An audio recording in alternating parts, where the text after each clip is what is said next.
Hello and welcome back to another edition of .fm. I'm Les, this is Nikki. Hello.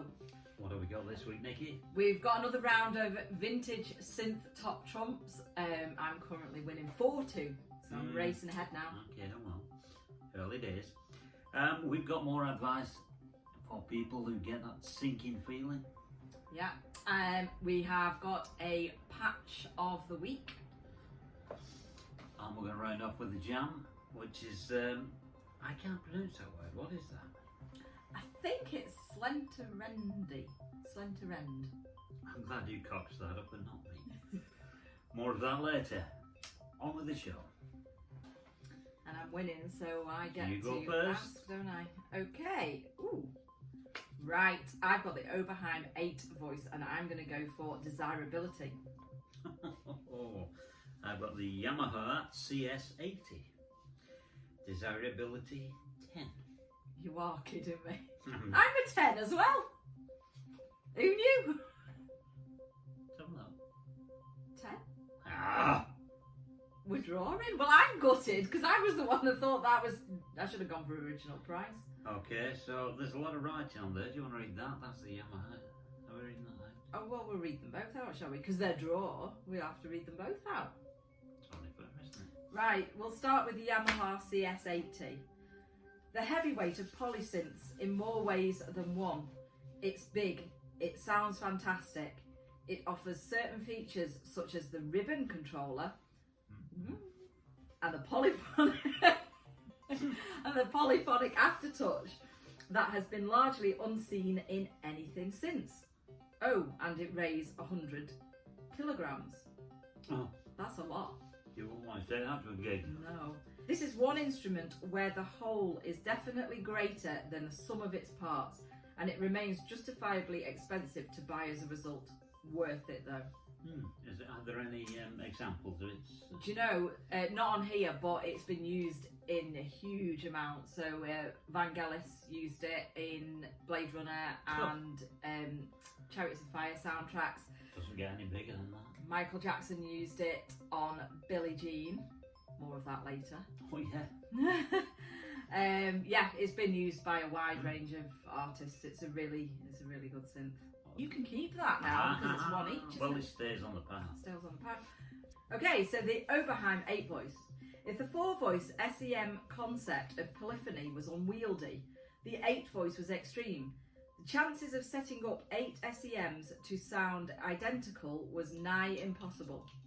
We've said it a million times before, but we'll say it again. In unison mode, the ability to apply different settings to each SEM and then trigger them back via one key is better than sex, apparently.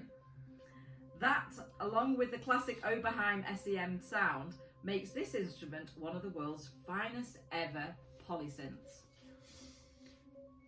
Do you want one? I'd rather have 7,000 quid.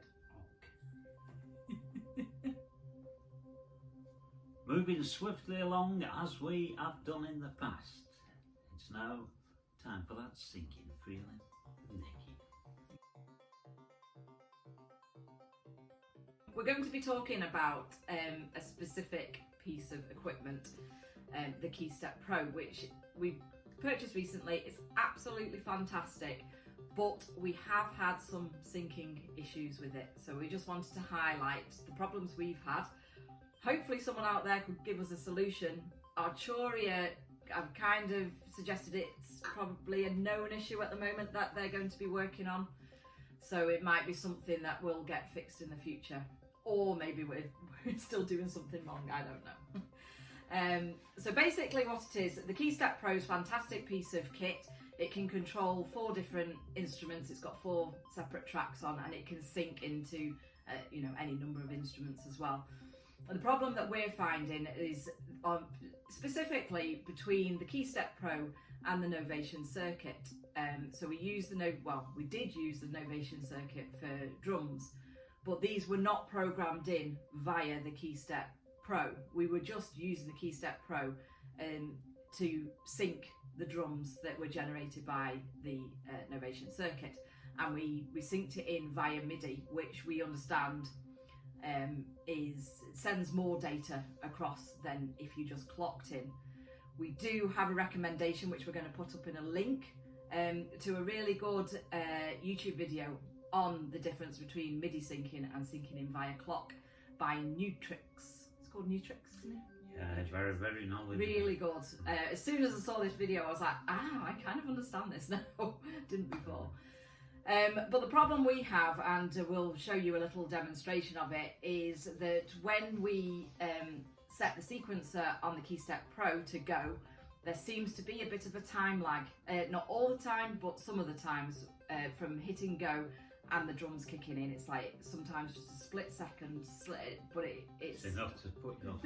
It's obviously out.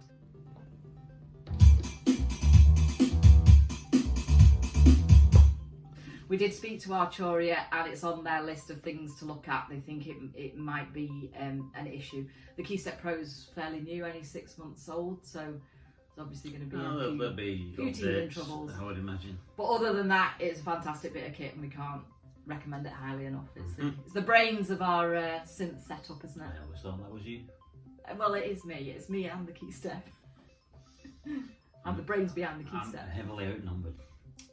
One step forward, KeyStep back. Like we did there. I know, time for patch of the week.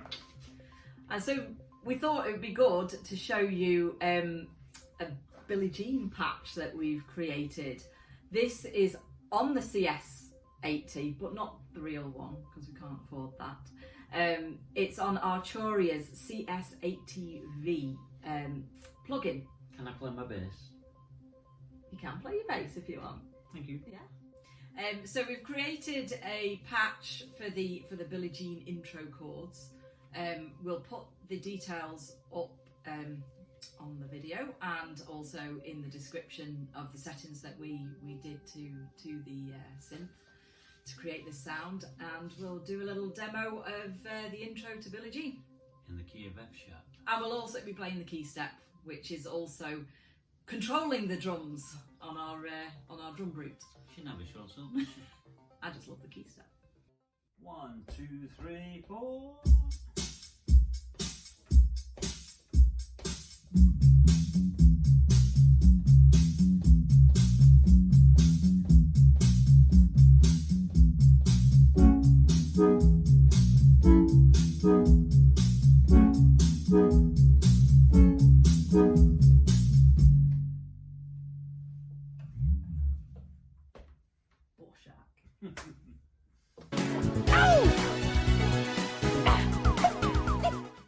We will be back next time, I'm sure. Rounding off with what? What now? Yes. Oh, the jam. No, next time. It is by Slenterende beer. Ooh. We'll put a link to the jam in the. I'll drink to that. Yeah, it had beer in the title. It's like a good name for me. We'll put a link in the video and in the description, and it's an ambient jam. It uses the KeyStep, not the KeyStep Pro, but the KeyStep and the BeatStep Pro, and they are controlling 4 Volcas amongst other things. It's awesome. It's an hour long, so if you want to just chill out, I really highly recommend a listen. Until next time, bye bye. Cheers.